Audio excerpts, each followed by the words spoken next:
Fill out where we can go. Everybody, we're going to be going live pretty soon here. Hang on. I'm Pete. Oh. Hey, so the only thing is, for the live stream, we do need a swap on that. I will just swap the black thing. Yeah, perfect. And then go back into that. Yeah, that'd be great. But if you could replug it to that, so it has to do with the switch. Hey, do you have a few reserved people who want to sit there? I told them about it. I don't know if they've actually taken it. Hey, do you guys?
We're going to get started in a minute, but first, a word from our sponsor.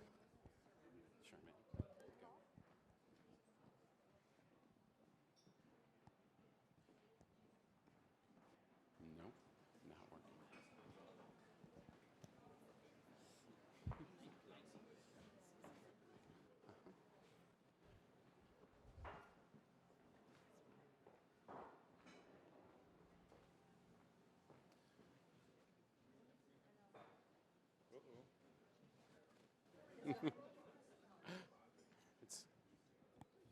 It's good that we run a high-tech firm. We got this. We have no AV people, but if you need somebody to do a website for you, give us a call. How do you outthink and outmaneuver to compete and win? How do you outthink and outmaneuver disruption? With applied innovation from Capgemini, we can help unlock the enablers that will build the innovation competency you need for the long term. By Thank turning you, Susanna, for opportunities saving. into successful business outcomes and sustaining the value of innovation. By embedding the capabilities and durability you need into your enterprise. By rewiring how you discover, devise, deploy, and sustain innovation at speed, scale, with trust, certainty, and intelligence. And by harnessing the combined power and talent of Capgemini and our external global ecosystem of partners. With our proven methodology, the winners will be the ones who can sustain their advantage by applying innovation to build enduring value. So let's rewire your enterprise to outthink and outmaneuver disruption. Welcome to Applied Innovation. Well, it's brand new, so those of you who have been here before, you've never seen it, so you like it? We like it? All right, cool, thanks. I'm Peter Maloof. I'm the director of the Applied Innovation Exchange, the New York space that you're all sitting in right here. And I got to say, you're all looking very healthy. Everybody's looking pretty good. If I look a little sweaty, it's just because I'm nervous, and this thing is really hot. I also have started a little biohacking. I'm intermittent fasting, so it's been like 2 days since I've eaten. So if I fall down, somebody please give me a cookie. On the plus side, I'm actually 93, so it is slowing down my aging. I'm going to start microdosing as well. Well, I grew up in Denver, so we're close. Anyway, welcome to the Applied Innovation Exchange and to our speaker series, What's Now New York. It's great to have you all here. Have to pay the bills a little bit, describe for some of you what Capgemini is and what the Applied Innovation Exchange is. How many of you have been to a What's Now before? Quite a few. Okay, so I'll go quickly. So the Applied Innovation Exchange is part of Capgemini. Capgemini is a global company with about 200,000 people worldwide. We focus on professional services, consulting, outsourcing, a number of things that are involved with technology. The Applied Innovation Exchange, as you just saw from the video, helps our clients apply innovation to some of their biggest problems. I'm going to focus on the last word in our title, the exchange.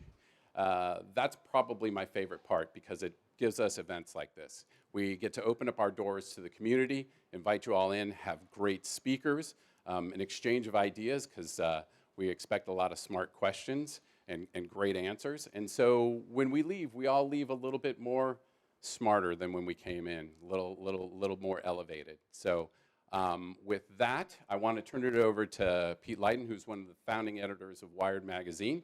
He's our partner and the CEO of reInvent. And he'll introduce you our special guest tonight. So thanks very much for coming. Thank you. Thank you, Capgemini. Thank you, Pete. Not one of the founding editors, one of the early editors, I would say, but of Wired Magazine. I also am the founder of reInvent, a small media company out of San Francisco. But I wanted to, before I jump into this, say thanks to Capgemini. Really, this is now our 5th year going into this. We do them in San Francisco, where we started 5 years ago. We've are now moving into about our 50th. This year we'll be doing our 50th version of this. We've done them. It's been an opportunity that Capgemini has given us to basically bring kind of leading innovators in all the kind of key fields that are reinventing the economy and the society. It allows us to bring together a cross-disciplinary network audience like yourself, super smart crew that actually helps in the conversation with us. We also are able to do a 3-camera shoot, live stream it. By the way, if anyone wants to tweet it or anything, use that hashtag and get it out to folks who are maybe watching now. You can also watch it later if you loved it. Anyhow, it's been a good run. Couldn't happen without Capgemini. Thank you. Now, I, besides kind of running this media company, I started out as a journalist many, many years ago, a long, long time ago. Too long to actually really get too into it here. But that is where I met actually the speaker, our featured guest today, Swisher. We were both classmates in Columbia, Columbia's Graduate School of Journalism, just up the way here. And there's a few other folks here. There are also some folks who actually literally there with us who have come down for this conversation as well. But anyhow, it was a long time. It was, just to put it in context, I hope we're not outing it, but kind of the mid-'80s, think of it that way. And this was a time when the old media was flourishing. It was about 10 years after the whole Watergate thing, and the journalists had brought down the president. It was like the newspapers had these kind of monopolies on distribution and advertising in print, and TVs had monopolies on kind of visual media in the local media, and so they were flush with money. People like us were getting paid well, or decently at least. And it was a time where we were trying to figure out on the balanced news, and we were all up to find the objective truth. And there was this whole kind of thing. It was kind of the last gasp of the 20th century media, really. Our class was the first to start to actually, in our year, we introduced IBM PCs. And it was the beginning of essentially the end of that old journalism. And we didn't know it at the time. At the time, it was a kind of interesting thing. We thought, oh, these are cool, these PCs. But it really, what could it really do to change things? Well, both Kara and I, and a lot of us coming out of that class, went on to cover the tech story. Kara was essentially started with the Washington Post, the Wall Street Journal. She covered the business side primarily at that time. She watched the story of the rise, fall of AOL, which is kind of a parable of that time. I kind of headed out west to Wired, the early Wired magazine. It was kind of following the kind of big idea, trippy future, fuzzy future kind of crew on the tech side. And we've kind of both watched this thing. And what's really been interesting is we've watched the spectacular rise of technology from these goofball startups to the kind of biggest companies on the planet right now. We watched essentially, a rise and fall in the dot-com crash, but then a kind of inexorable rise up to really totally transform our world in ways that no one really had seen or anticipated in the same way. We also watched, and it's totally linked, the absolute crash of media. And they're totally intertwined. It was tech that blew out those distribution monopolies in the print side through the internet and also through the video side, basically through the internet, blasted apart the advertising monopolies and basically took a lot more efficient way to do advertising so that resources went.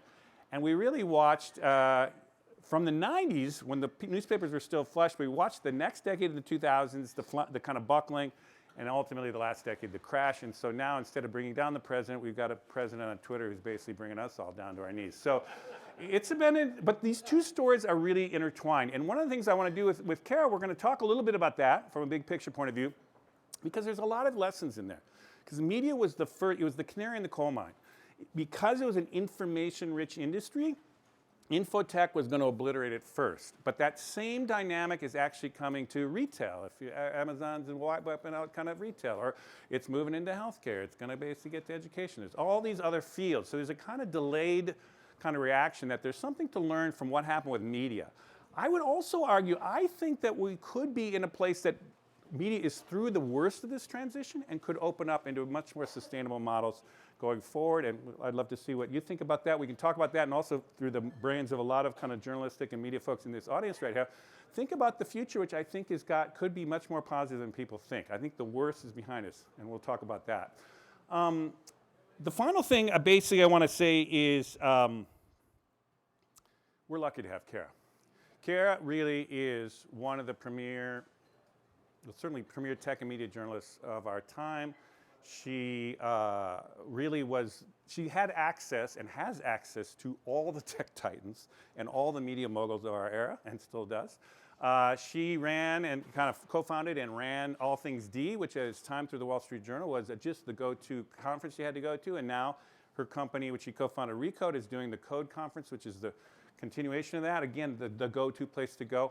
She's got a fantastic podcast, is adapted with the times, her Recode Decode, which many of you probably listened to.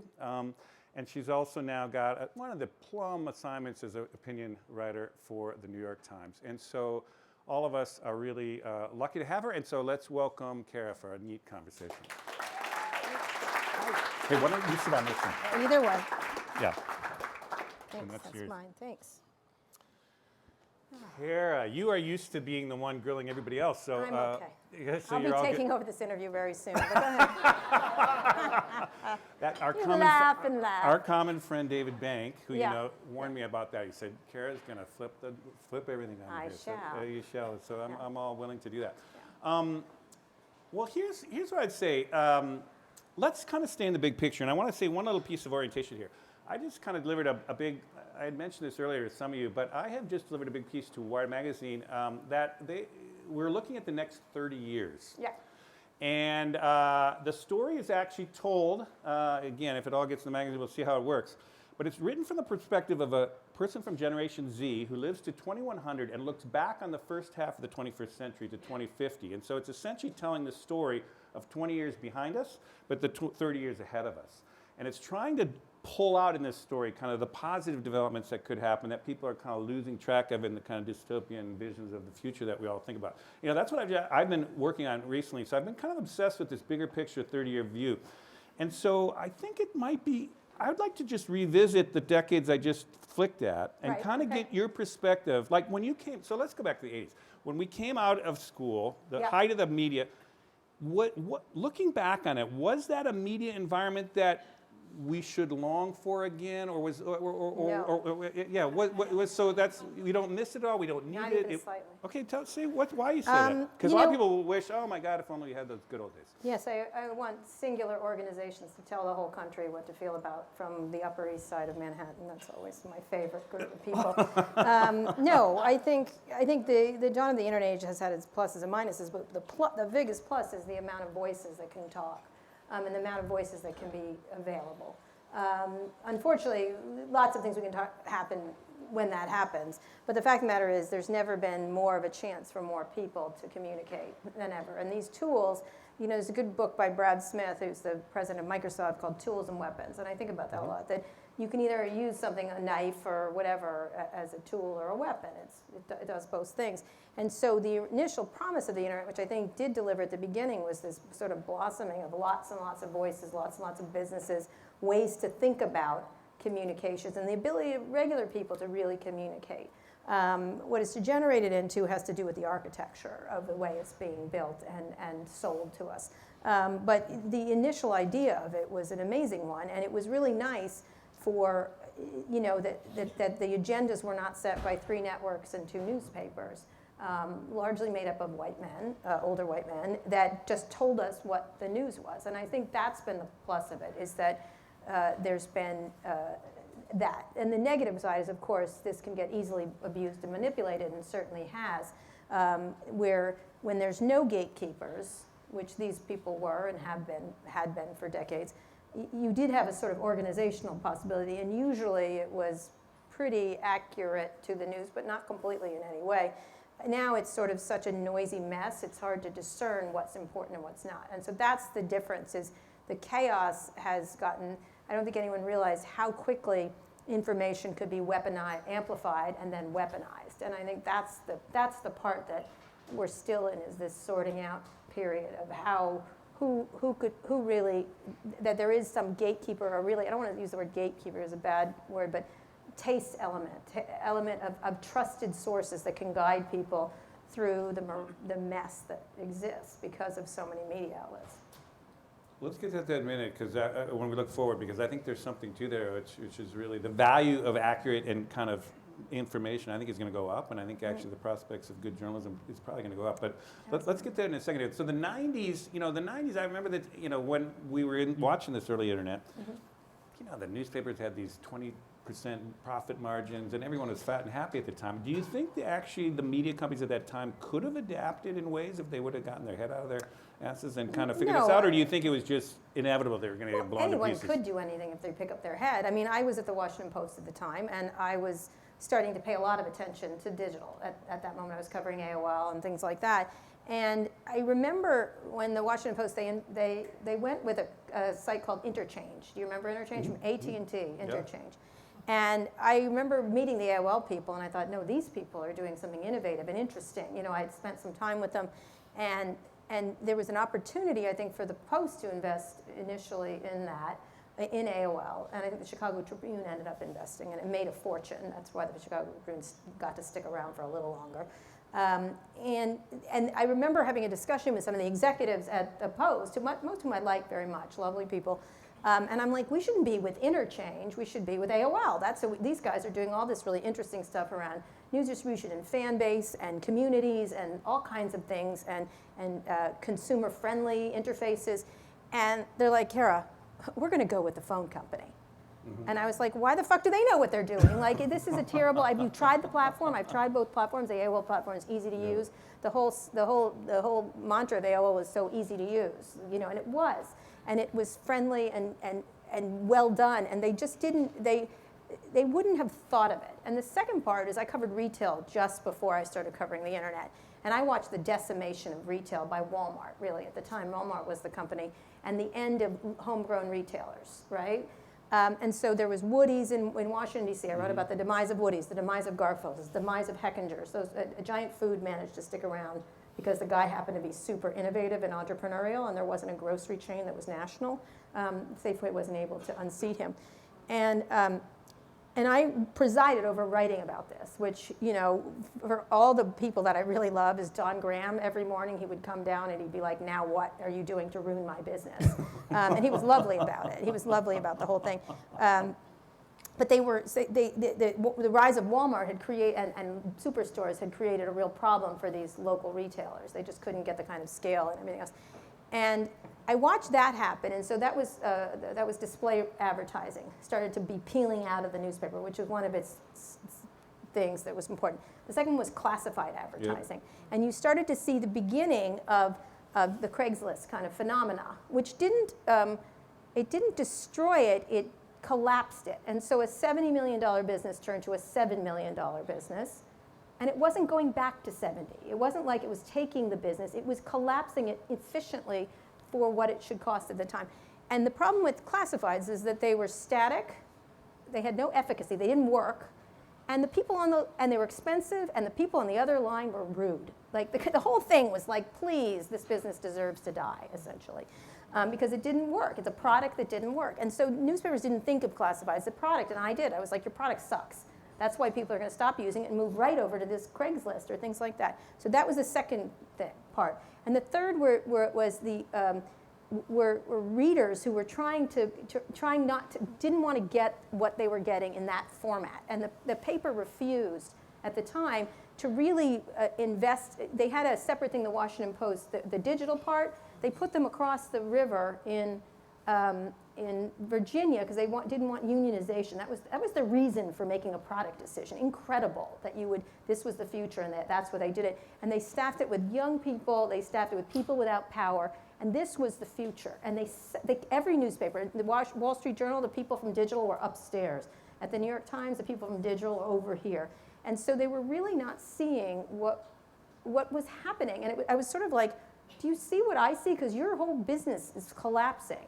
And you're pretending it's not. And when I went to the Wall Street Journal, I got an offer from the Wall Street Journal because Walt Mossberg got me there, which is a different story. But Don Graham came down to me and he said, he's like, Carol, he's lovely. He's the loveliest man on the planet Earth. And he's like, why are you leaving? And I said, Don, the water's rising and you're on a lower floodplain than the Wall Street Journal. And he's like, what? And I said, you're finished. I don't mean to be, unless you get a billionaire to buy you. That's what I said. I think at the time. I did. I said, unless you get a really rich guy to buy you, you're fucked. And so I was like, the floodplain it's coming. It's coming. You got to. And they didn't understand. The other thing they didn't understand was mobile. And I was obsessed with mobile. There was a suitcase at the Washington Post, and I carried it around all the time. And I was like, everyone's going to have one of these. They're like, that's ridiculous, Kara. I'm like, no, it's going to be small. It's going to have information. Mm-hmm. If you got to write for this phone. Mm-hmm. And they're like, why would we do that? And I'm like, because that's where people are going to read it. And it was, so no, that's along with no, they could not have gotten it because they literally were so in love with their own business as it was and weren't thinking of consumers and the way people consume. So then there was another wave of reinvention. And the reason I'm kind of saying this is think of your own industry, there's always the denial, there's always the kind of, all this stuff is totally parallels on all these other industries, which are interesting. But then there was a wave of kind of media startups, of which you did one, I've done two. I mean, there was a whole thing of like, can we solve this, kind of totally reinventing it? Mm-hmm. And there was a bunch of money in there, and there was all this pressure to scale, and it crashed, and now we're back kind of, So describe that period as, was that a fertile time where we had a bunch of cool ideas to try? Well, I mean, but on the other hand, it didn't quite make it over the kind of... It did not make it over. That's not true. Okay. A lot of them didn't work, certainly, but it doesn't mean they weren't worthy in terms of what was working. They're still working their way through, and every single one of the media companies then copied everything and just replicated it essentially. Right. And so it was a really fertile time for ideas. And some of the stuff. Now I always thought about when I was at the Post. I was always like, okay, you've just got subscriptions and classified. If classified dies, you're losing that. And I'm always very aware of revenue streams. And so one of the things we did right away at All Things D was we did not rely on digital advertising. I spent time with the Google and Facebook people, and I knew they would kill us. I was like, there's no way. It was a race to the bottom to try to compete with them from a technological point of view and from a purely shameless, we don't take advantage of people's data the way those information thieves do. We're not information thieves. That's what they do for a living. And so we weren't going to do that. We weren't going to play the games that they did or be willing to make money the way they did. And so, and technologically, we weren't even close to where they were. And so we thought about digital advertising, sure, like a little money there, but also events. I was one of the first people to do events. I was, I think, the first journalist to do all these events that were live journalism. And then later, moving into podcasting, which at the time, everyone said to me, you know, oh, you're not making money there. There's no money there. And I'm like, oh, don't get in it then. Please don't. I was like, sure, we make millions. My podcast makes millions. Like, it was, we were always trying to find what the next revenue stream was. Right. And so we were very, you know, there's an expression, report-trepreneur, which I hate. It's the worst thing ever. But you had to be entrepreneurial if you're going to be in media. And I think not a lot of people were. So I was always thinking about, first of all, what's the next thing that's going to kill us? And also, what's the product that people love? And then, in this case, substantive journalism, and then what's the business plan and how to offer in a systemic way versus sort of the siloed approach that most reporters have. So so here we are. I mean, we're doing a very collapsed kind of version of the ups and downs and where we've gotten to. But are you feeling it that we might have done the worst is behind the media world in terms of trying things and lunging here and there, money that and that we're actually at a point now that perhaps moving now to the subscription model or in a chaotic web or you know, crazy social media environment, that accurate, good, trusted information might actually have a kind of life in a subscription way and move off the, I mean, are you starting to see like, hey, we can see the light at the end of the tunnel from a broader industry point of view? No, because it's not always going to be subscription. It's going to be a lot of things. I don't have I have a little subscription business with, I would call my Code conference a subscriction business. I sell tickets, essentially, or whatever, however you want to look at it. I guess I could create a community kind of thing, like an Amazon. The way I look at it, I think one of the most brilliant things that Amazon ever did was Amazon Prime, which is they want to sell more toilet paper, but what they do is we'll give you movies, and we'll give you free delivery, and we'll give you this. They just added in the Yankees game. What? Okay, sure. But it's the idea of building moat after moat after moat that other people can't do. And I think we're in the journalism business now. If you don't do something other people can't, you have to do something other people can't replicate, right? So it's either got to be through your talent and your ability. Like, other people can do interview shows. Anyone else can interview Mark Zuckerberg, but I would argue I had the best interview with Mark Zuckerberg recent times, largely because I showed you who he was. And so no one can replicate me, like my interview style, or whatever your offering is. You have to be, you have to not be replicable. And if you're replicable, you're screwed. Like if you have something that's just okay, or a product that's just okay, and people will copy it, and it will be copied, and someone will eventually do it better. The conference business was a good example. Walt and I started All Things D, and then we did the Code conference. Everyone and his mother did a tech conference after that. And before the old tech conferences, the sponsors got to sit on the stage, and there was endless panels of horror, where they boredom and horror, like you're not, and that's why Walt and I started, because we wanted to make a really lively and interesting conference. Then everyone copied us. Now they're all dead, because it's not so easy. Right? It's not so easy to create a really special event because they weren't thinking about it. They just thought it could be copied. And so you have to be thinking really hard about three things. And this is what I think about. Since the beginning of my career, I've thought about this. You have to either be delightful and entertaining, and that's one, useful to people in some way, and must have. And if you can have all three of them, you're a winner. You win, and nobody can catch you. Like, I think about our Pivot podcast. No one saw that coming, right? No one thought that I would have a crazy professor from NYU that I scream at every week. Who has been here for Yes, us. he's fantastic. Yeah. Scott is amazing. But no, everyone would have said, oh, Kara and Andrew Ross Sorkin should do, and Kara and blank. No, I was like, this guy is who I'm going to do. And the reason why is it's delightful and entertaining. It's essentially, Scott says something offensive, I hit him. Somehow insight pops out from the smack I give him, and then he says something offensive, and then I hit him. That's literally the whole show, if you had to break it down, if you had to draw it. And it's useful to people, because people get really useful information about the companies and the stories that are happening. And then it's must-have, because nobody has these insights but him and me helping him get there. You know what I mean, essentially. And so that's a perfect product as far as I'm concerned. See, it's great, and we're doing great. And there's no way we're not going to do great if we don't stick with those things. And so that's what you have to, I think too much, what you do is you do it because this is the way we did it. And that's my least favorite phrase to hear from anybody. This is the way we do it. And my question is, well, let's do it differently. Let's do it. And I think that's what newspaper people who are probably had been the most risk-averse people on the planet, did for a long time. Got you. So let's shift here to the tech world a little more focused before we swing back to the media here. Again, you have really connected to these tech entrepreneurs, tech titans, however we want to do moguls, however we want to think about it. Do you think that crew, and you've watched them through your careers, like we described, we've both their career, right? And both of us have kind of seen versions of that.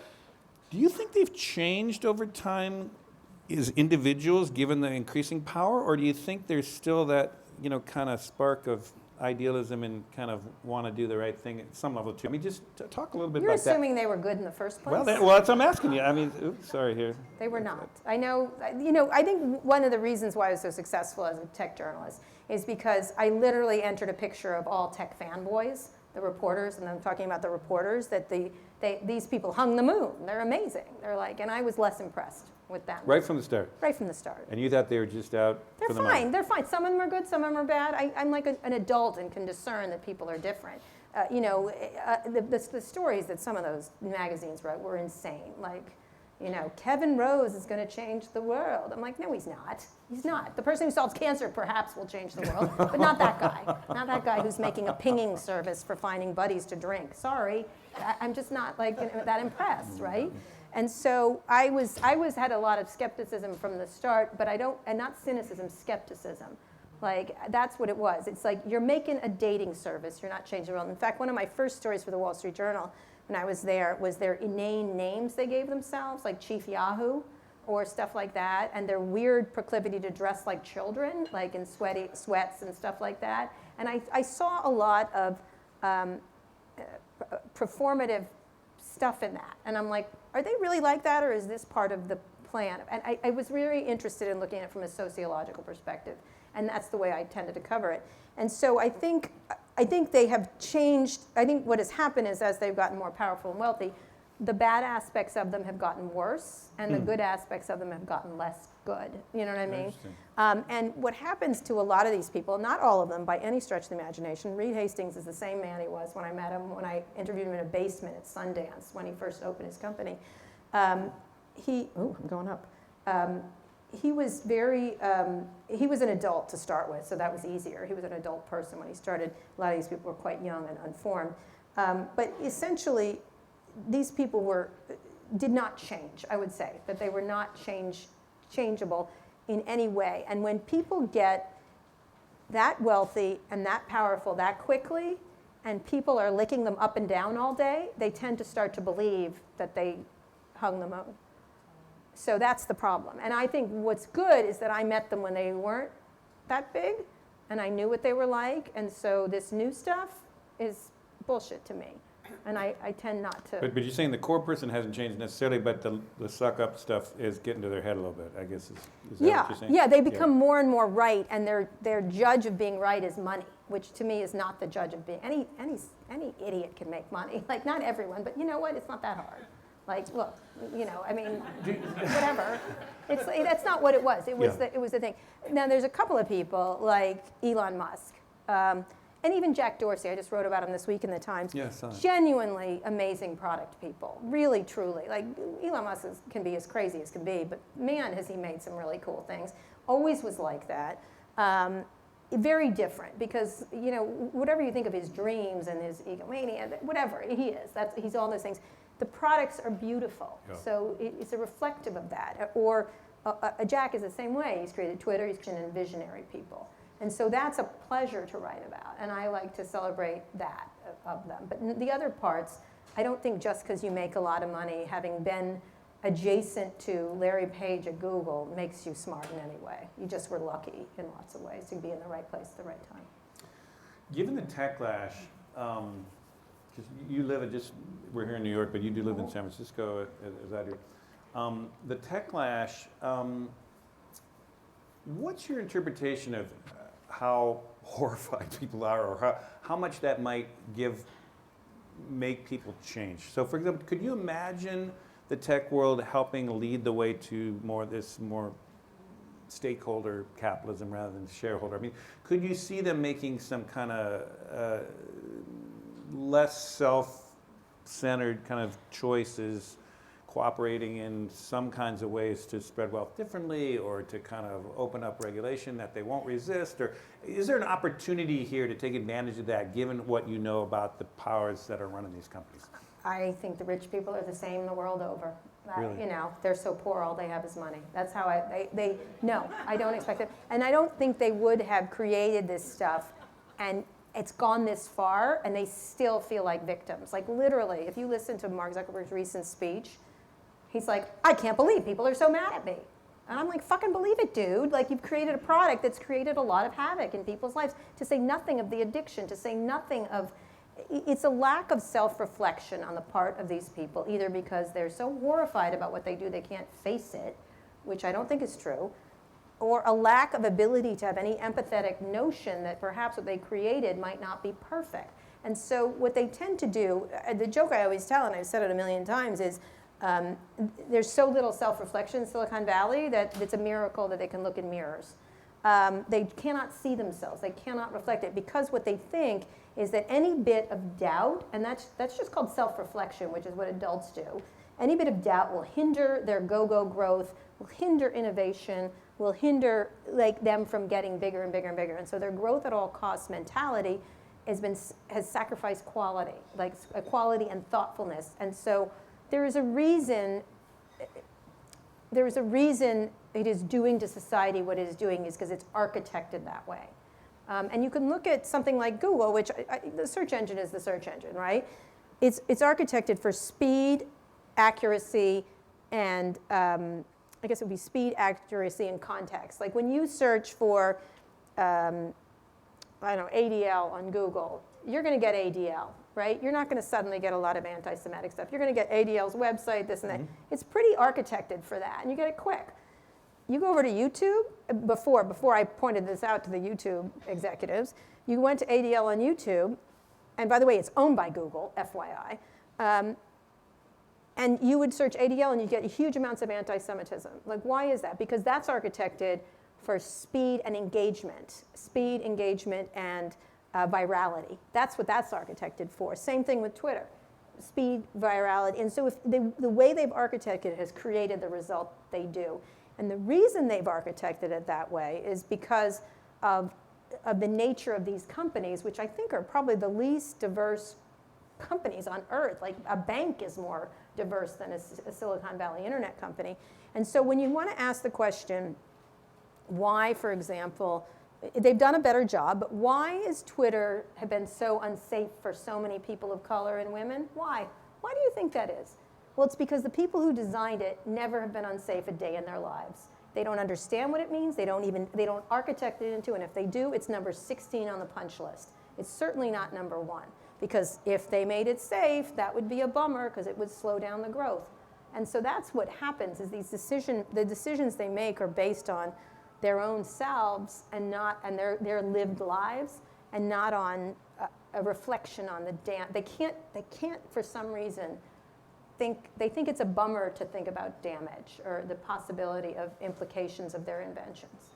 But do you think, you point out Mark, of course, Zuckerberg, but I don't think he's the only. I think he's quite actually very thoughtful. But are there person. some that could really want to do differently? I don't know, Benioff, or you they're mentioned. trying. Who might say, you know what, we've learned a lesson here. We got to do something different, and let's really re-architect these. Benioff says that, and then you know what they all say? Oh, he's such a scold. Tim Cook, in an interview with me, I did an interview with him in Chicago at a school. We were talking about education mostly, but I said, what would you do if you were Mark Zuckerberg right now? And Tim, in one of the very few sort of catty things he's ever said, goes, well, I wouldn't be in this situation, would I? Like, he wouldn't have made it that way in the first place.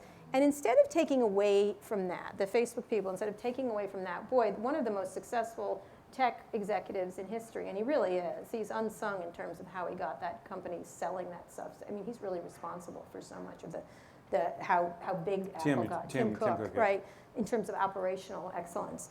And he, instead of listening to him, if you looked at the notes they had at Congress when they were speaking in front of Congress, it was all attacking Apple because they just want to do it because they want to sell things, and they like privacy because it's an advertising thing. But instead of going, wow, you know what? How did we get in this situation? How did this Russian thing happen? How did this, instead of like thinking about, it's sort of like making the O-rings, you know, the people who made the O-rings on the Challenger, Yeah. blaming someone else. Like, why don't we figure out how we made the O-rings? Like, how did they get made this way? What was the failure of creation that resulted in this terrible disaster? And you know, I think the best example, and I urge you to listen to this interview I do with Mark, and the last one I'll ever do apparently, last year. It was maybe 2019. I can't remember when it was. Was that on the podcast? It was. It was a long one. It was 90 minutes. Okay. And he and I were talking for a while, and a lot of the attention got to when I was right before they deplatformed Alex Jones. So we started talking about that, and it was big and controversial because Alex Jones is a vile person and was breaking their rules all the time, the rules that Facebook set. And they still were loath to take him off, even though he was just so cynical. He broke the rules every time. And I was like, you're taking him off. And Mark goes, oh, I think 1,000 flowers should boom. I go, you're taking him off. You are. In 3 weeks' time, there'll be a press release. You'll be taking him off. This is ridiculous what's happening with this guy, with the Sandy Hook kids. And I mean, he's breaking your rules every hour. Why are you allowing him to do that? And we had this big argument. And for some reason, I don't know why Mark did this. I'll never know why he did this. And I'll never know why his PR person let him do it. Goes, well, let's just shift the talk to Holocaust deniers. And I was like, oh. Oh, yeah. No, never shift the talk to Holocaust. Wow, never ever say that on the record. And he goes, for example, Holocaust deniers, Kara, I don't think they mean to lie. And I was like, there were two choices for me there to go, are you fucking kidding me? Of course they mean to lie. These people are terrible. They think the Holocaust didn't happen. Yeah. They don't believe that. Yeah. Come on. They're the most cynical people on earth.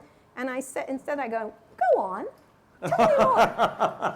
Really? Is that your theory? And then he went out and explained this insane theory. And then you're Yeah, thinking, this I is the know. guy who can't be fired, who controls the fates of 2 million customers, right? Wow, this is what he thinks. But what didn't get attention was later when we were discussing Myanmar.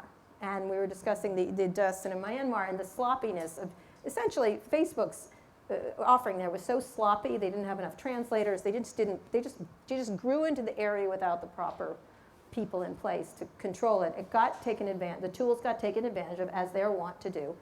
And so I said to him, I said, listen, I know all this controversy about Myanmar. I know you're sensitive about it, but how do you feel about that? How do you feel? I read the word. I chose that word really carefully. And he goes, you know, Karen, I'm a can-do guy. I like fixing things. And I say, we're going to get in there and we're going to fix it. And I said, yeah, I got that part. But how did it happen? Like, how do you feel? How did that occur? And he's like, fixing it is what I'm all about because I'm an engineer. They always do that. I'm an engineer. I'm an engineer. I'm about systems and fixing it. And we're going to get in there and figure it out. And I was like, yeah, but how did it happen? What did you do? And it went back and forth. This is a really uncomfortable series of questions. Because I kept like, I don't want your bullshit engineer answer. I want the, like, what happened? What happened? What's wrong with your company that's how you entered Myanmar, and then which led to the disaster? And I was thinking of the O-rings. I was like, he couldn't even begin to contemplate how badly he built it. He couldn't do that. And so finally, by 6 times, it went on for 6. I wasn't going to let go of this one. And he said, he goes, well, I just want to fix it. I don't think we should look back. And I said, you're the arsonist who burnt down this building. I want to know how you did it. What did you use? Accelerant? Did you use gas? I want to know how the arsonist made this disaster. Then we can talk about rebuilding the building. And so he just got so frustrated. And I said, I do want to know how you feel. And he said, what do you want me to say? I said, I'm sorry would start the discussion, I think, as an adult. That's what I would do if I were you. And it was a really awkward, but it was really interesting because I don't think Mark is a malevolent person. I actually don't. He's a lovely person. I think he cannot think in any other way but forward. And that creates a real problem for people who have to clean up the mess they make on the back end. So. Okay, so here's another question. What do you make of all these tech moguls buying media companies to kind of straighten up media? I mean, look at them all. I mean, Bezos. The Post, Maureen Paul Jobs, Atlantic and all that. Benioff himself, Salesforce's Benioff has just bought Time. What do you make of that? I'm curious. I don't know. Rich people have always owned media companies. So it's probably not. It's a fresh new. So it's just kind of a. It's just them. Like, I don't know. I just think I think each case is different. I think probably Jeff wants to control the conversation in Washington. He's not at all meddlesome. That's not what I'm saying, but it's a power base, right? It's a very important power base in Washington. And, he likes media, so I think it makes sense. In Lorraine's case, she's interested. She thinks it's social change would be her, social justice, social change would be her motivation. She's got an enormously good taste, and so you can see that this, she's thinking about wanting to make impact, whether it's immigration. This is an area, by helping this, she's doing a lot with local schools too. And in Mark's case, I don't know why he bought that, but he likes media. He likes the idea of it. He really respects reporters. But you're not wary of that, of kind of the media ecosystems being, particularly, pretty serious journalistic outfits is being essentially propped up by billionaires? I think they're being propped up. They're making money. So a lot of these things are making money. The Washington Post is making money. It doesn't make a lot of money. It doesn't make the money it used to. Should I be more scared of the Chandlers of Los Angeles or the Bings of, I don't know. I find they're just rich people. They're just rich people who own newspapers, which has been the way it's been. I think when they start to meddle, that is certainly a very different story. Look, Rupert Murdoch, should we be scared of Rupert Murdoch? We didn't complain about him owning the things, and he's a meddler all time. Like totally. He's a massive meddler. And so, I certainly prefer Lorraine Powell Jobs to Rupert Murdoch on any day of the week and twice on Sundays. And he's a newspaper guy, right? Yeah. He started off in a newspaper way, so I don't know. So how about the tech companies getting into media, like Amazon doing streaming video and TV shows, and Netflix, the same thing. I mean, that's another development that the tech world is now creating media. Well, they have to grow. They have to grow in some direction. But from your kind of just sense of media or the society, is that a good thing? Is that bringing new money into those spaces? Innovation, sure. blowing Why them not? open? What's wrong with more content? I don't know. I think asking. it's why they're doing it. Look, Amazon is doing it to sell toilet paper. That's what they're doing. That's really what they're doing. I was talking to Jill Soloway, who did the wonderful Transparent, and I was like, you should get a vig from every piece of toilet paper you sell. And she's like, what? And I go, well, he doesn't care about you. It's the toilet paper he's selling. It's like it's Palmolive back in the 50s, right? Whatever. And I think he has other things he's selling that's part of that. So that's their little game, right? They're not, and he likes to go to the Oscars in his tuxedo now because he's now built, I guess. I don't know, whatever he's doing. He likes the scene there because he's bought that house, so he wants to live there. So why not get into local business, essentially? And then in the case of Google, they want to own the whole food chain, and entertainment is part of the food chain. With Apple, the same thing. They have these devices. Now they want a really good music service, and why let Spotify have all the money? Like that, it makes sense for them to get into music, and then later, they're not doing it because I don't think Tim Cook wants to hang around with Jennifer Aniston. I don't think he cares. But what do you make of that? I mean, you've been kind of, again, skeptical, not cynical. Is that a good thing? Is that a good development? I don't know if it's good or bad. It's just this is the people with money and they need to grow. So that's why you're going to see them go into healthcare. 100%. Amazon's going to be your healthcare delivery mechanism. And by the way, probably will do a better job. Say more about that, because this is part of what we're trying to do is broaden out the different fields. They've got to grow. That's why they're in automotive. That's why they're in transportation. That's why Google's doing Waymo. Like they have to grow. These are Borgs and they must eat. Like you have to understand they can't keep what they're doing. Search is their core business. What Amazon is doing is commerce. It's its core business. But first, it was a platform, right? It was selling other people's things. Then it brought in big retailers like Target and others to sell things on its platform. Then it provided technology to people through its cloud service because they had extra cloud capacity because of their other business, so they sold that. And then they got in the market. They were in the marketplace business. Now they sell their own stuff.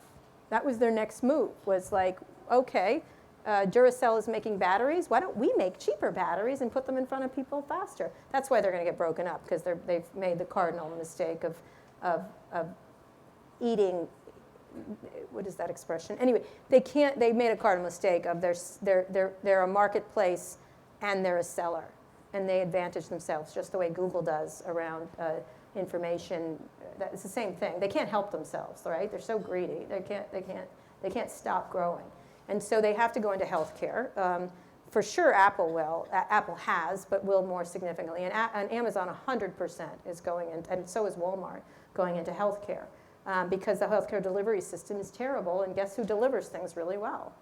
Amazon. And guess who has a lot of information, and then they can sell things along with it. And you can see them moving into that easily. Well, so this is getting into the one of the final spaces I want to just talk about before, again, by the way, we're going to open it up to a lot of folks coming up here. The government response, or the societal response to this growth and the size of these companies. You were married for a while to the Yes. Chief Technology Officer of the United States. Yes. Under We the were Obama divorced by administration. that time, but yes. You were, okay, but Yeah. but this is something you've been thinking a lot about. I think in terms of also just what is the response? There's a lot of political discussion now. Do we break these things up? Are they too big? Yeah.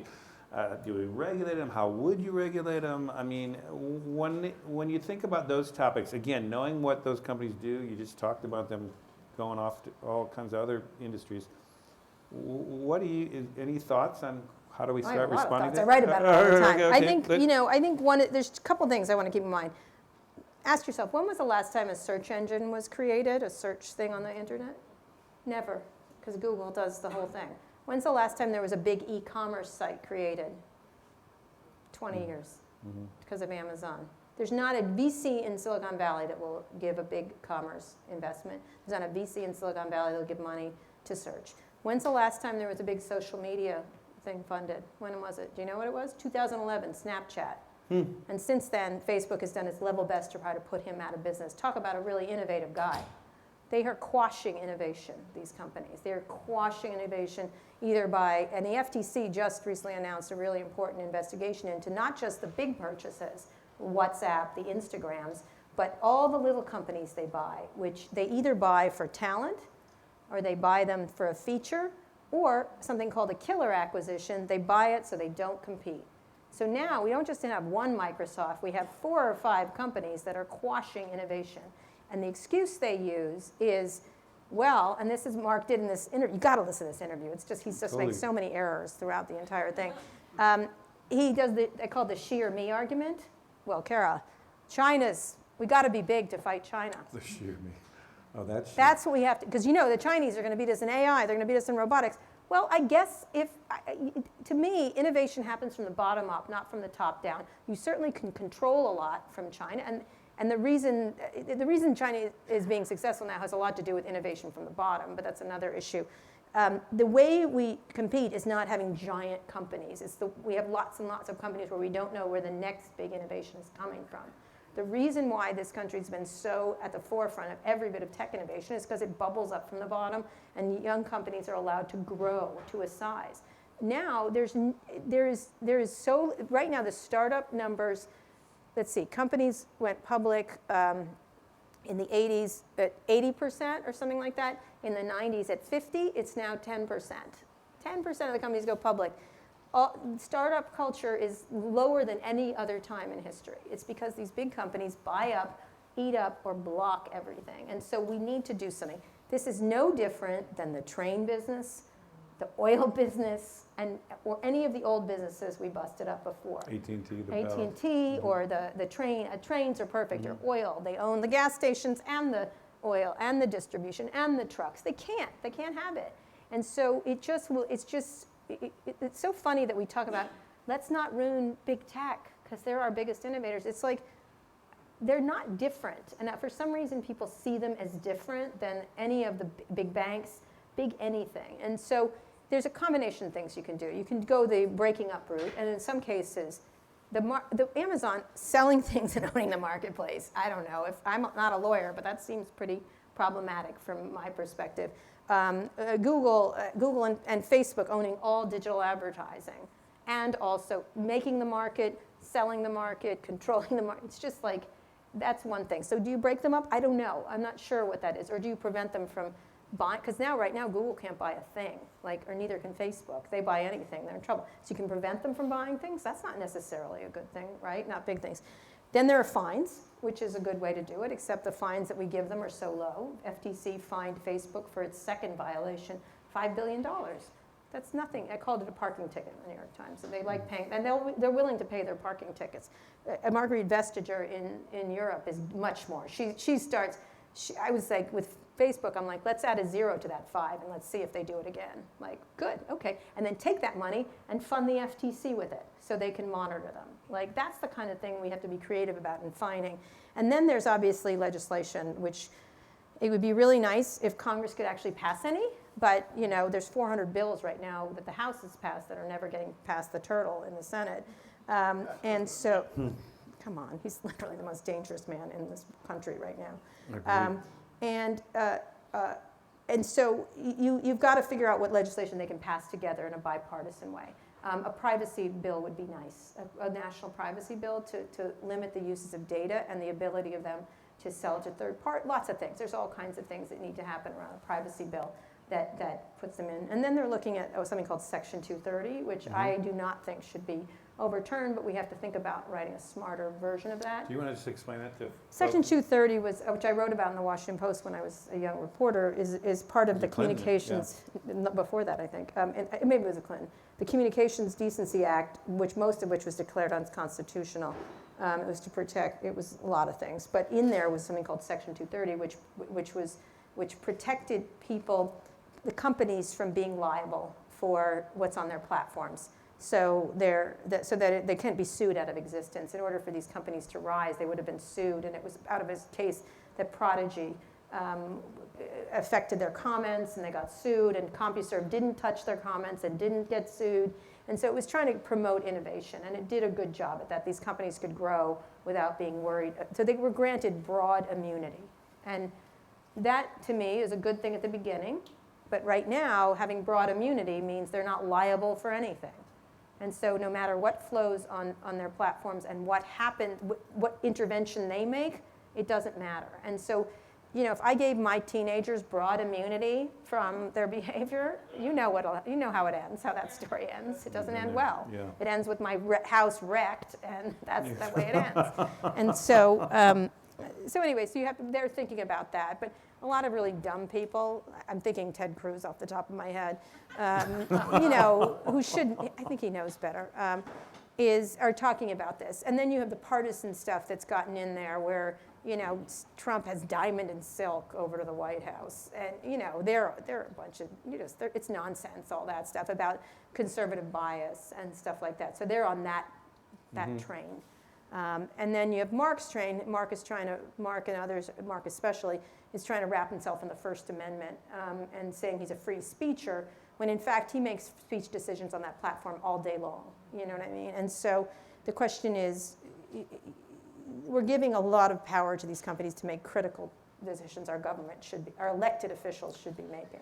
So without going there, it sounds like we need to solve the politics piece, which I think a privacy bill would be a nice start, and then some others, anti-hacking stuff. There's an Honest Ads Act that Amy Klobuchar, she's quite terrific on those issues, very smart on those issues. There's John, what's his name? I talk to him all the time. Anyway, there's John Warner from Virginia, terrifically smart. Ron Wyden is smart. There's all kinds of people, Jared Polis, a lot of governors are really sharp, Gavin Newsom, Jared Polis, on some of the things that should happen. Because now there's state privacy bills everywhere. There's a California one that now is in effect. Yeah.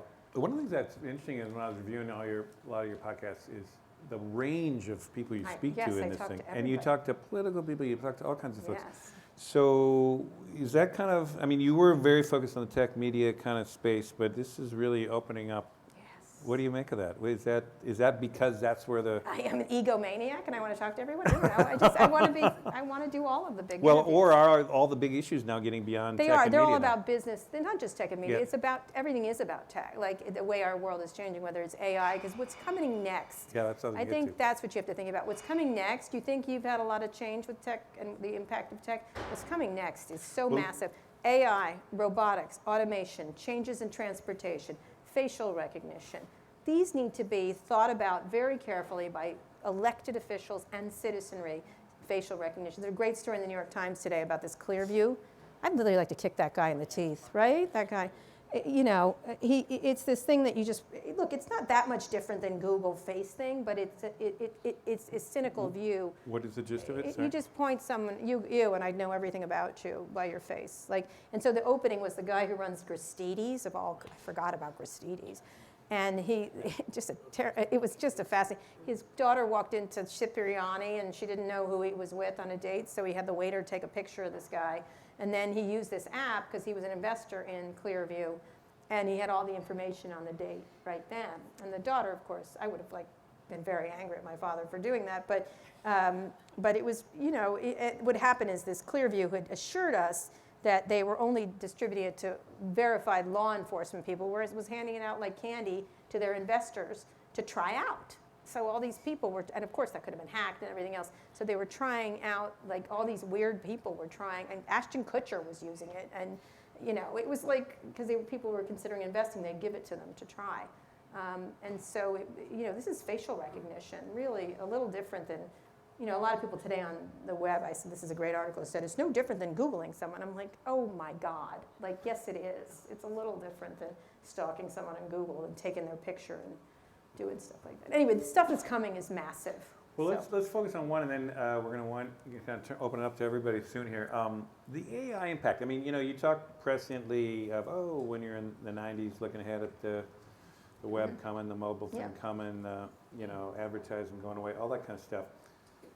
Just take the piece of AI and kind of think it through from the media point of view. Again, that canary in the coal mine. I mean, do you see more promise with that or more peril? So for example, I can just imagine there is a kind of automation of information, telling information that would take away from a kind of livelihood of a lot of people. On the other hand, you could imagine what's coming, it seems like simultaneous language translation and other stuff really opening up markets for information. That'll be fantastic. And so it's both. It's so both. you kind of see both. I think if you're a creative person, you'll be just fine. Creativity is really hard to replicate in these things. If you do a job like radiology or something that's rote, you're in big trouble. You might as well get out of that. Then we have to think as a society, do we really want people mining when robots do a better job? No, we don't. And I'm sorry, I went to Kentucky, I was doing some interviews there, and all these miners were like, mining's coming back. I said, it's not. Just so you know, these bosses of yours are going to replace you in 2 seconds. You think they're your friend? The minute they get a robot that can do it better, they're going to replace you, and they should, by the way, because this job should be done. It's unsafe for most human beings. Same thing, all kinds of jobs that are, we have to think as a society, where are the next jobs going, and where are the jobs that humans can do in a special way compared to machines. And there's it's going to start hitting accountants and lawyers, AI. It's going to do it better. So much of law is about finding patterns, right? That's what these things do better. Accounting, there's no reason much of that work can be done. And if you think of reporting, I used to write up all kinds of stories that could be done by a computer easier. You know what I mean? I just typed them really, pretty much. And so you've got to think about what are the creative jobs. And then to me, the biggest area is transportation, the impact of the changes in transportation and the people. You got to think of the demographic trends, people moving to cities, mega cities, what's going to happen. And I'll finish on this. I wrote 2 columns. I'm about to write a third one on my everlasting quest to get rid of cars. And so years ago, I wrote a piece for one of my first stories in the Wall Street Journal was called Cutting the Cord. And I said, you're not going to have a phone at your table. You're going to have this. I kept obsessing on, you're going to have this thing, and it's going to be a supercomputer in your hands. It's going to be like Star Trek. You're going to do this. You're not going to have this. You're not going to have a phone company. You're not going to have phone booths. You're not going to do this. And at the time, everyone was like, that's ridiculous. Everyone's going to have a phone on their desk. And at the newspaper, everybody had those idiot phones that I never understood. And so you remember those? It was like, what is happening with this phone? So what was interesting about that, I just wrote one called about getting rid of cars, and I said, someday owning a car is going to be like owning a horse. You might have one to drive around and have fun in, but nobody's going to own a car. You're going to be in fleets of cars that are going to be owned by companies, and you'll get, it'll be eventually autonomous. It's right now, no one will own cars, and then what are the repercussions? And that's why I talk to other people. I talk to insurance company people. I talk to phone booth people, not phone booth, parking garage people. I want to talk to them because I want them to understand people aren't going to own cars. And then what does that mean? And how do you design a city for that? And what happens to parking? What do you do with, I had like Bill de Blasio, and we mostly talked about bike lanes for half the time. And of course, he's got constituents who like a car, so he like goes that way. And so when I wrote about it, it was really interesting. I got all these emails from the Midwest. We like our trucks, our Ford 150s. I'm like, keep your fucking trucks. I don't care. But eventually, we're going to get to you too. Like, it's going to start in the cities. And someday, there's going to be a hay. And I like to put my hay in the back seat. I'm like, good for you. Do it all. Knock yourself out. I don't care if you put your stupid hay in. Like, do it for yourself. But eventually, there's going to be an autonomous vehicle that's going to move the hay. And there's going to be a robot arm that's going to pick up the hay.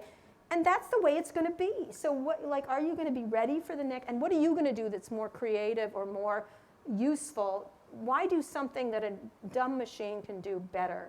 Like that, and I was like, I'm so sorry your way of life is going over, but you should be hauling hay. Like that's like not the best use of a human being.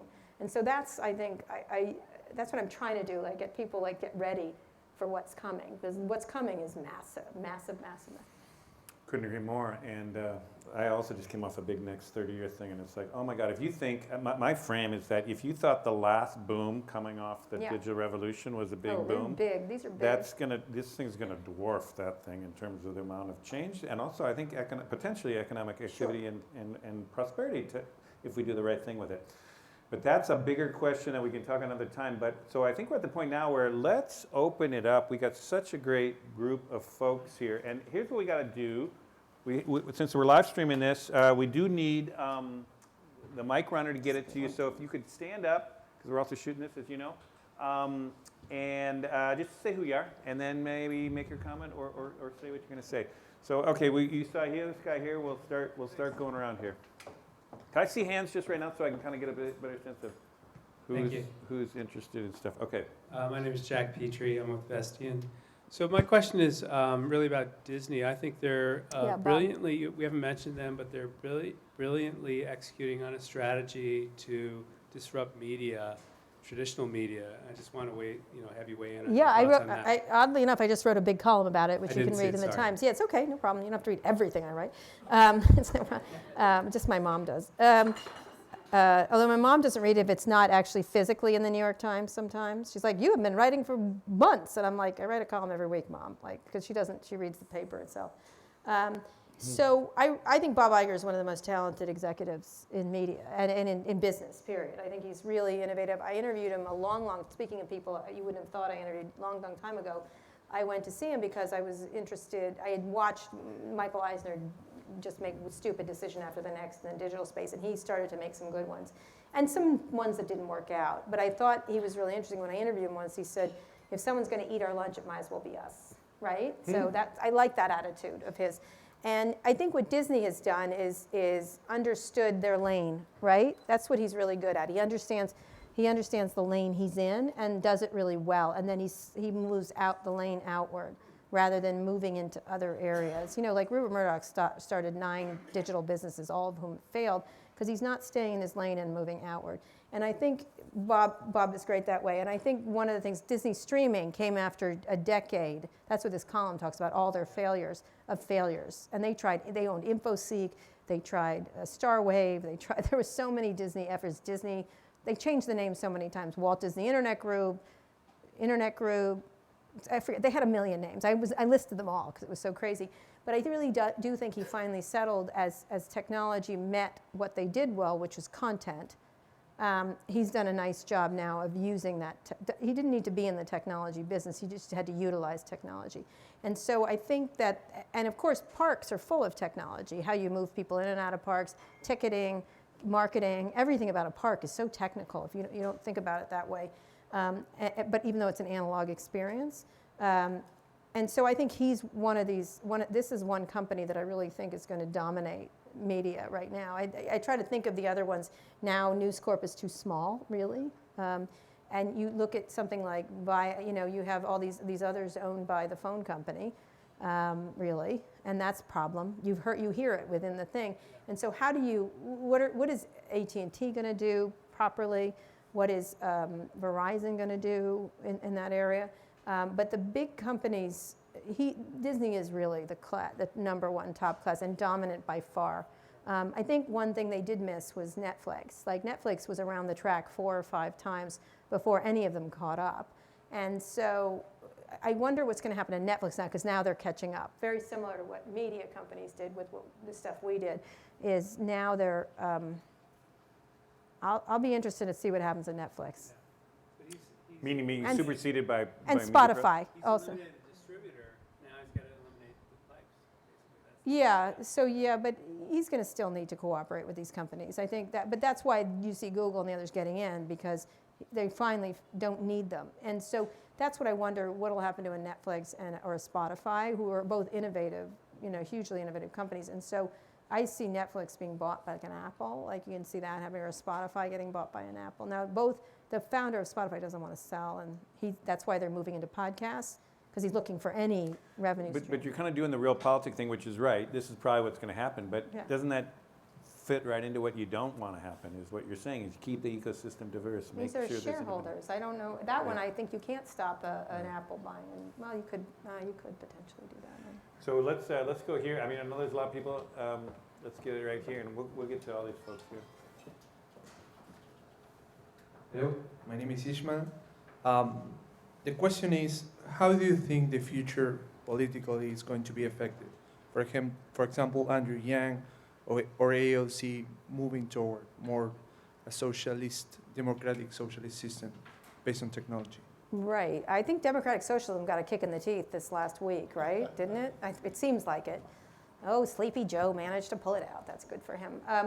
I think it's not democratic socialism. I think it's that the ability to reach people. And I think Trump, as much as I abhor him, he's really good at social media. The way Roosevelt was to radio, Kennedy was to TV, this guy is to Twitter, right? He's really used it well to campaign, to articulate articulate is a word I wouldn't use close to him, but he does, whatever he does, whatever, amplify what he's saying. He uses it for campaigning, he uses it for governing, he uses it to bypass them, everything. He's doing it beautifully.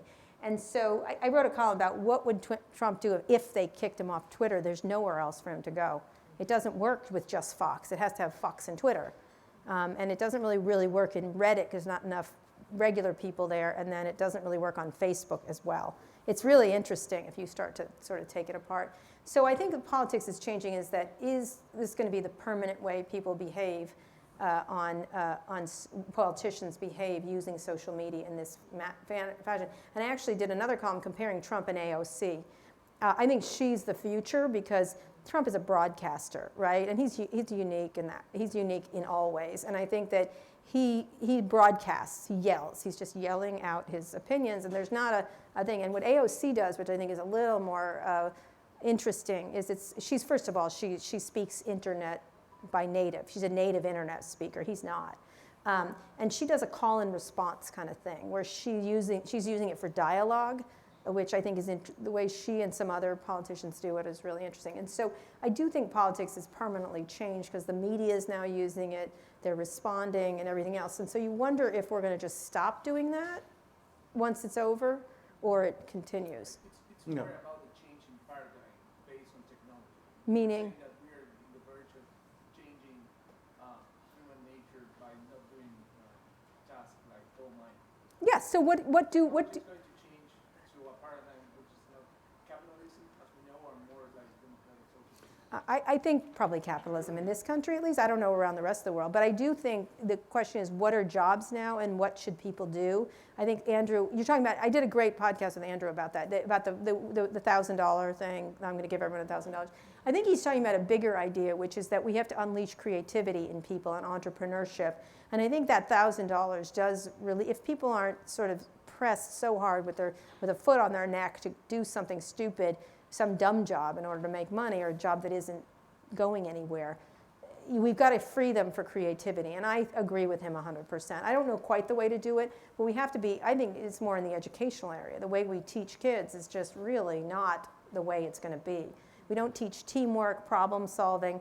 You know, I'm the bane of my kids' school because, you know, sometimes I'm in these meetings and like, we're going to do this with the kids, and they're like, Carrie, you need to get your kids to do this. I'm like, I told them not to. And they're like, what? I said, it's a waste of fucking time. I wouldn't hire them to do that. Like, why would I make them do something? I'd rather take them to a movie. Like, and and sometimes when my kids have to do homework, I'm like, don't worry about it. Doesn't matter. Doesn't matter. By the way, read a book. You'll be better off. The one thing I would pick up on what you're saying is, and which I think is a different way to go at what you're saying, is I do think government, and maybe you agree with this, that there is going to be a kind of a role of government, I think, is going to rise in the economy more, and in partly because of the counterbalance No, they have to a lot of to these free companies. people to be creative. They shouldn't impose creativity. No. It's that we're not looking for a WPA here. We're No. looking for a way to train people for the next jobs, rather than the jobs that were.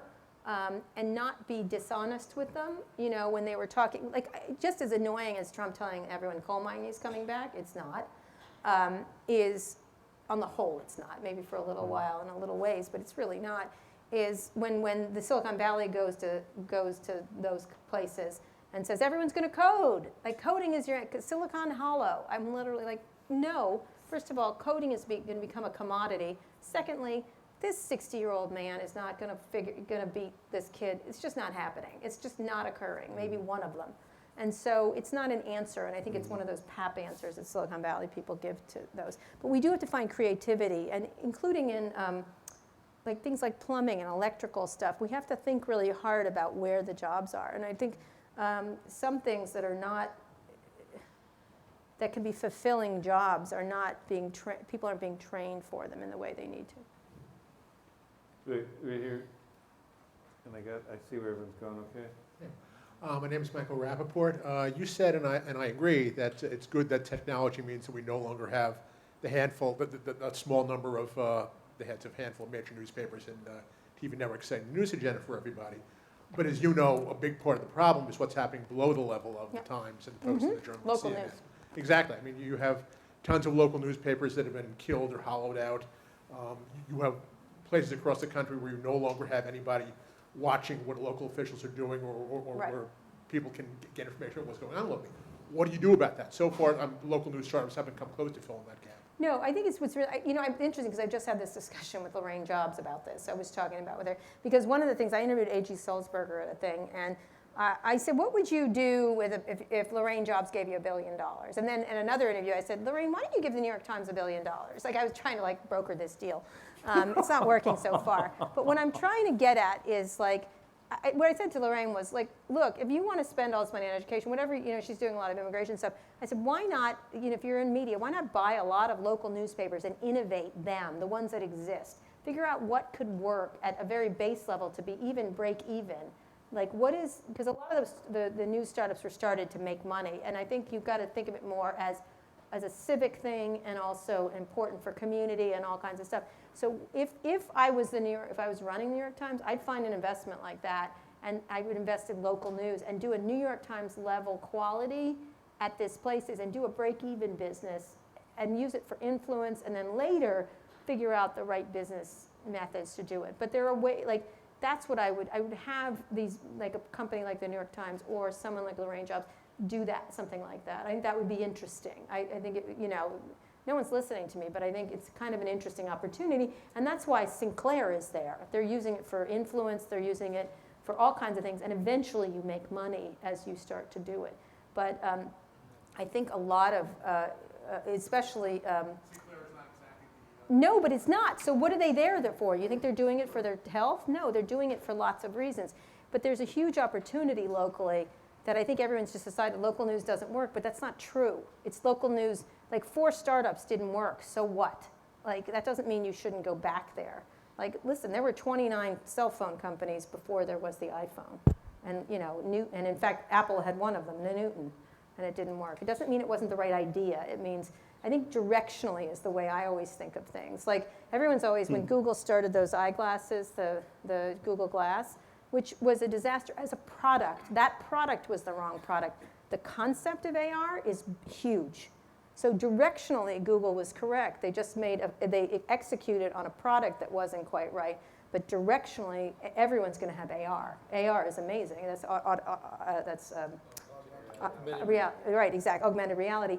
And so I have everything by their names now. I don't even know what they stand for anymore. VR is virtual reality, augmented reality would be you looked at the Eiffel Tower, it gave you all kinds with glasses or whatever. And that concept is really big. I think Apple's working on quite a bit of that. They're thinking of AR glasses and stuff like that. But it doesn't mean the first iterations weren't going to work. Do you know what I mean? Like it's just, so I think there's a whole opportunity. If I was younger, I would get into local news. The American Journalism Project. They are. They're trying to do it. John Thornton and they are trying. They're trying it. They're trying it a little high-minded way. I just would like some billionaire to get in there and say, you know what? I'm gonna take 10 cities and I'm gonna build a really good, not in the way Microsoft did Sidewalk or other things. And I know Bloomberg's been doing a lot of stuff on that too, through Dan Dorfman and stuff like that. It's interesting. I think it's an opportunity. I think local news is a huge opportunity. Okay, so Pick we a got, woman, that would be yeah, nice. that's exactly. Where are Thank you. women? I'm looking for those. Oh, there's hands. a lot. I'm Okay, seeing them. here you go. Hi, thank you for this talk. My name is Lisa George. I just want to say you seem to be one step ahead from TV to podcasts. What's your next? Oh yeah, I know. It's interesting. When I started my podcast, which was 5 years ago, which you think about now, they're the thing, right? Everyone's like, Carrie, you're doing such a hip thing. I'm like, yeah, I was here. Like, thank you. I have some ideas. I'm thinking of a book, actually, if you can believe it, a physical book. Like, what? I was meeting with an agent just before this, and I've had 200 book offers in this many years, and I haven't written one, and now I have some concepts, because I think of them in a systemic way, a podcast, book, TV, you know what I mean? I think there's a whole thing. I'm really interested in commerce right now. I'm not going to say more, but I'm interested in commerce. There are commerce opportunities in journalism that I am thinking about. And I feel like people are in a situation, and I don't mean I'm going to sell like Thigh Masters on TV or something like that. I think people need trusted information on everything now. And that includes things they're buying and buying decisions. And so I think it's a real opportunity for trusted people that do the work and are trusted to do some things. I'm just noodling around on this idea. So I think that's interesting. I also think I'm obsessed with scooters and urban mobility. That's the other thing. I think that's where you're going to see some massive changes. And I've been visiting all the autonomous car companies and all the autonomous vertical lift and takeoff vehicles. Have you heard about these? Velos? Yeah. They're essentially drones you get in. Like, I know, doesn't that sound safe? Nothing could go wrong with that. What it is these small vehicles that, so you would, this is the concept, is that you're in Manhattan and you want to go to Brooklyn instead of getting on the subway or whatever. Now, you happen to have very good public transportation here. However much you all complain about it, it's miraculous. This is an amazing system for this, and it's around since the 80s, whatever. It picks you up on a skyscraper, and it lifts you into Brooklyn in 2 minutes or 4 minutes, whatever. And then you go down and you get in an autonomous carriage that then takes you the rest of the way. And it's gonna happen. It's really fascinating. But it's a combination of systems, and these vertical lift and takeoff vehicles are really are interesting. Then there's the hovercraft stuff that Larry Page is working on. These are hovercrafts, which will be cool. Like, Hovercraft on water. No. No. On land. On land, hovercraft. We're going to show one off at Code this year. Flying taxis. And then Elon's doing Hyperloop. People make fun of him, but I think it's brilliant. I think it's actually fascinating. He's going to take me to the Hyperloop tunnel. I'm worried. I need to take someone with me. So he said they've all decided they're going to kill me and bury me. It's like when Joe Pesci and that Goodfellas, I'm finally made. And then, it's true. I'm amazed I'm not dead. It's going to be the Saudis, because I keep calling them thugs, and I think they've started to notice. So anyway, murderous thugs is what I call them. Anyway, I'm mad. Silicon Valley takes enormous amounts of money from the Saudis, and then pretends they're so good. I was like, they killed a journalist. Like, they dismembered it. They didn't just kill him. Yeah. They cut him into pieces. And so they take money, a lot of money from the Saudis in their investments. And MBS, who's a murderous thug, I'm sorry, came to visit Google, and I called them. I was like, he's a murderous thug. Just FYI, he's keeping all these women in jail for driving. So fuck you. I can't believe you had him and gave him a kombucha at Google. Well, it's complicated, Kara. It's complicated. Well, no. I wrote 4 columns about it. Please stop taking money from murderous thugs. I'm not sure I can stop them from doing it, but I wrote about it extensively and did several. I'm about to do another podcast about MBS. Okay, let's go to this. He's just another one of woman them. here. There you go. Hi, my name is Tara. I'm curious, you said you went to a bunch of autonomous vehicle companies recently, and a lot of AV companies haven't been able to raise like their next rounds of funding or are closing up shop, and some of that has to do with the, what's that? Some are, not every. Some are. Yeah. They're sort of like, we're seeing the first die out, I would say. Sure. And some of that, I think, comes from sort of overpromising on timelines. Yep. But the typical investors who invest in that sector, so like early stage VCs that we need to create a plurality in these, that sort of bottom up innovation might be sort of timid now. And I'm wondering if you can, I don't know, share your thoughts on what has to happen in the funding climate on the VC side to maintain these companies sort of into the future that are super capital intensive and train regulated. companies, auto companies had thousands of auto companies before it settled on 3 or 4. You know, this is the way these things go. Hardware is hard. These are hardware things. And so therefore there's going to be a lot of slow timelines. It's not right. The market's not right. Everything has to collide together. Right now we have people on the road. That's a real problem. People on the road with autonomous vehicles is like, you got to get rid of people really off driving. You will. They will. No, it's going to be this clash, and then it will be, and then everyone will shift, because it's just like that with cell phones. Everyone wasn't using cell phones, and everyone was using cell phones. Like it's all that's the way all these things start. And so I think there's a lot of funding. There's still a ton of funding in it, and what you're seeing is the big car companies getting in. You're getting the big tech companies. You've got Google in there. You've got a whole bunch of big people with a lot of money, knowing that this is a hugely lucrative market. And so I think what's going to take time is there's a lot of good stuff going on in the regulatory scheme work that's actually moving much quicker. What the problem is people in China are doing it faster because they can move problems out of the way much quicker. Because they just say, oh, village, you're gone. We're going to do, you know what I mean, like that kind of thing. And so the stuff I'm seeing is just, I've been following this from the beginning, is astonishing. I have one on this company called Zoox tomorrow. I think it's on the podcast tomorrow, which this vehicle is amazing. This is a carriage, essentially, and it goes both directions, and so it never turns around. And it's just wonderful. And it opens up, and the only issue is safety, which I was talking about with them, and they're aware of this issue. They have cameras all over this thing. It opens up like this, so you never have to really touch another person. They get in, and then they take you there. There's 4 seats in it, and it's beautiful looking. It's small. It's electric. It's built in this modular way that's really going to save a lot of money in terms of manufacture of these things. It's modular in that you can change it and put a trunk in one. Anyway, it's cool, and there's all kinds of ideas. This is a ground-up autonomous vehicle versus putting all the you're not going to drive in those sensor cars that have a regular car that's outfitted with stuff. These are going to be new special use vehicles. But I think it's just going to take time. It's a massive shift. There was a massive shift from horses to cars, right? And by the way, it took forever for that to happen, and people forget that. And in the course of that, there was accidents, there were problems, there were dying companies, there was everything else.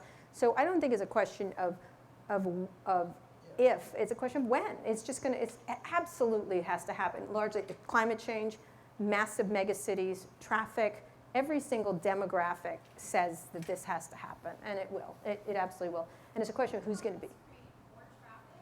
Not necessarily, no. Shared. Shared, they're shared. The key is shared, yeah. Yeah, they'll be shared because sort of right now if you think about a car, 80% is not being used. And by the way, you know how much cars are used? I was just doing some research on this. 4% of your time, 4% usage, which is amazing. It's a waste of time to own a car. It is a complete waste of money and time to own a car. Also, 30% of all urban areas are devoted to parking spaces. And actually in New York, it's 75% of the road space is used for cars, not pedestrians, which is amazing in such a walking city. And so I just think it's an area ripe for change. It's just incredibly difficult because it's analog, you know what I mean? But the way changes happened in advertising, it was sweeping and fast. Mobile, sweeping and fast, but it took a long, believe me, I saw 20 different phones before the iPhone came. But there were 20 different companies that died. There's a great documentary. It's on all planes now. I'm actually in it about General Magic. which you never, it's amazing. It's General Magic, everybody worked there. Like the guy who invented the iPod worked there. Pierre Omidyar, who invented eBay, worked there. Megan worked there, my ex-wife. All these, General Magic set the tone for phones the way they are today, and it died. And it had massive amounts of funding and the best people, and then it died. But it doesn't mean the idea died. So that's the kind of thing. There's going to be a lot of, the planes are covered with the bodies of pioneers, like I said. That's what I always say. Sam Walton used to say that. Let me give you an example, what I'm wearing on my foot here. See, these are Adidas. I just got these from a company called Carbon. Okay, you see this bottom part? It's kind of cool. It's mesh webbing, whatever, a beehive, whatever you would call that. It's made from something called extrusion manufacturing. It's liquid extrusion manufacturing. Right now, when they make your bottoms of your shoes, the plastic bottoms of your shoes, they make a mold and they shove the plastic into it and then they pull it out. That's the way everything is done, and it's done in this way that you can't do anything innovative. You can't make shoes specifically for me or anybody else. With this new thing, and I don't even know how it works, but I'm going to explain it as soon as I figure it out. But I just was visiting the company for 2 days because I think it's going to change manufacturing of this particular area. They have this new polymer. The woman who's running it used to run DuPont. This is this is a fascinating company. Light pulls the liquid up, and it creates a 3D version of anything, dentures, shoes, insides of helmets. They've got a deal with Adidas and a deal with the biggest helmet maker in this country to make perfectly sized helmets to your kid. They take for dentures, they take pictures of your mouth with just with a wand, and then they make exact dentures for you, or whatever. It's amazing, but they do it instantly, and it's 3D printing, real 3D printing, versus what we've seen among these people in Brooklyn, which is essentially 2D printing, printed a lot. That's what 3D printing is. It's 2D printing is what it is, just stacked on top of each other. This is true 3D printing. And so if you could make just-in-time parts, just change things if there was a safety problem immediately, make these things that are safer. And this shoe is made out of totally recyclable things. And what they do is they put it in a chipper and they make the next thing. And it's really, so from the beginning, the design was made to be remade. Think about that. That's just massive. That's just a massive idea. Carbon. All right. Carbon. Zoox is run by... This guy's been... Go ahead. We're just going to have to... you can finish that thought, but we're going to have one last call, and then we're going to have a lot of folks here. Sure. We're going to have to open up and have a little more food and drink and hang out. Go ahead. Hi, my name is Mira, and I want to ask you Twitter question. Sure. So Paul Singer and his hedge fund, also known as the Vulture Fund. Yes, they're all vulture funds, my friend. They're special, actually. Yeah, okay. They twist they're arms more of evil. Argentina, of countries, of yes, they're more governments. Evil. So they're coming, and in background you tackled upon that, like private equity company comes and takes over newspaper. Is it a newspaper anymore? Mm-hmm. So my question is about Twitter, considering the role that it has from the president communicating with the constituents to Arab Spring, to getting news like the first time I heard about crash on Hudson River, it was Twitter. Sure. So when I don't think that maybe Paul Singer is going to extract more profit and more value there. Is it like more vanity thing, and also what happens overall? Do you think there will be another Twitter and alternative Twitter? They already have a lot of problems considering some sort of censorship that they're applying and expulsion of members to Twitter gulag, without any kind of due process. That's the right. So that's way. my question. Okay. One, there's going to be a lot of talk about Paul Singer's support of Donald Trump. I think he's doing it for the money, and there is a huge amount of value at Twitter that has not been extracted by Jack, who's the CEO. I actually have a column up today about this whole thing.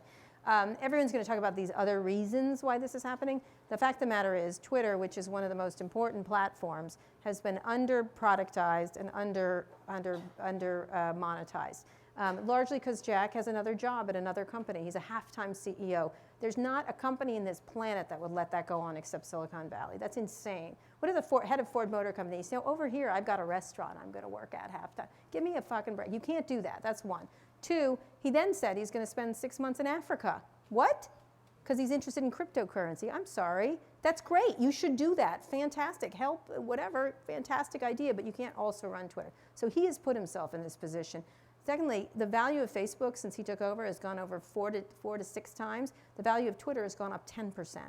It's just, you can't do that in today's Wall Street environment if you have a public company. You need to run the company as a business. And Twitter has been run not as a business. And they haven't innovated. I think the worst thing is they haven't innovated their product in forever. They don't do any product innovations. And you cannot, look at what Instagram has done in terms of product innovations. Some of which they've stolen from Snapchat, sure, but a lot of stuff that Instagram ads are wonderful. They're really good.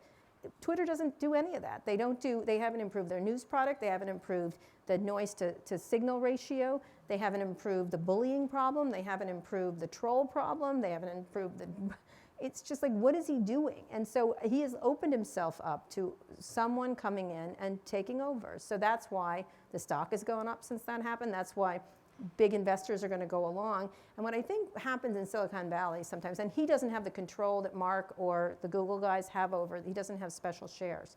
They're all common shares. What Silicon Valley people do is they try to be president for life, essentially. And he's not. And so he has opened himself up because he thinks he's not vulnerable. And he happens to be vulnerable. And that's why he is where he is. And I think he's an amazing entrepreneur. I think he created Square, which is a great company. He created Twitter, a great company. But he still has to run it like a business. And I think that's what's happening at Twitter. Now, the question is, I think if Paul Singer took a hold of it and messed with it like that, started to make it a Trumpville, I think people just go away. Like, you can't just, it's a product. And if it's not a good product, people won't use it. Just because you own it doesn't mean it's going to stay. Like, look at AOL. It used to be big, and then it wasn't. And it's because the product got worse. And I think at Twitter, he's made himself vulnerable, and it's his own fault. It's not Paul. Paul Singer is just a hedge fund vulture who's going to come in and take advantage of it. And there's nothing more complicated than that. And that's what's going on.